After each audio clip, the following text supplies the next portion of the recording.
Give you a taste of this. Take a look at this montage from a town hall meeting which occurred last night with Congressman Langevin in Providence, Rhode Island. I'm the coordinator of the Rhode Island Unemployed Council.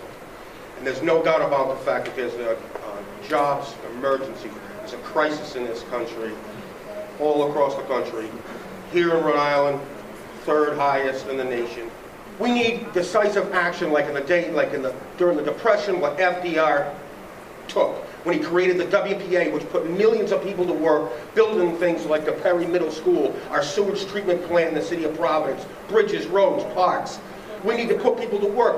We need to put them to work rebuilding our infrastructure, which the National Association of Civil Engineers said needs $4 trillion worth of investment to bring it back up to where it should be. We need to be switching over from the fossil fuels. We need to be pumping up the mass transit and everything, a serious thing that could put millions of people to work.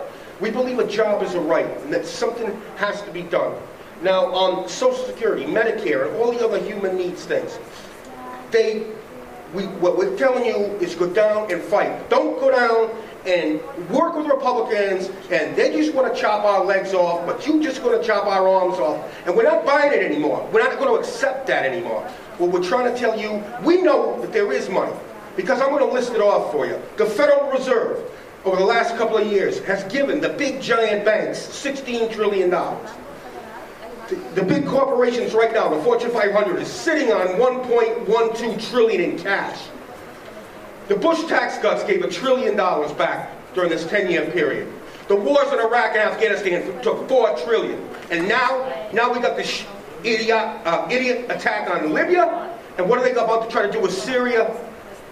We need to stop that. Every single cruise missile is the equivalent of 10 teachers' jobs for a year. 10 teachers for every cruise missile you drop on Libya. We know there's money. And what we're telling you is, we're telling you, you've got to go down and fight. And partisanship, there's nothing wrong with partisans, because the partisans all over Europe were a big part of killing the Nazis and stopping the Nazis. Being a partisan is a great thing. Tens of thousands of partisans resisted the fascists and gave their lives. So be a partisan. Be a partisan for the working class. You can't just go and play with people's lives and stuff because you're part of the wealth and the elite and you're worried about ancestors to come. What about the ones that are sitting here now? Unemployment's running out on them. How are they supposed to live? They're living high on the hog, but we're sitting down here trying to figure out where our next meal's going to come from, our next mortgage payment's going to come from. You have given your full support to the Obama administration and really the Pelosi and Reid agenda, which now has unemployment in Rhode Island at well over 10%. At what point will you truly break with your party and actually represent Rhode Island? The Obama administration is a wet blanket on this economy. When will you break from your party and actually do something different for Rhode Island? First, I want to make a comment and I'll ask a question. Do you think we should impeach Obama for going to Libya? Do you have a question? Oh, I'm sorry, you did have a question. Yeah. My error. Well, I just want to say, do you think it's okay that Obama went into Libya and took action through the UN instead of going through Congress to declare war?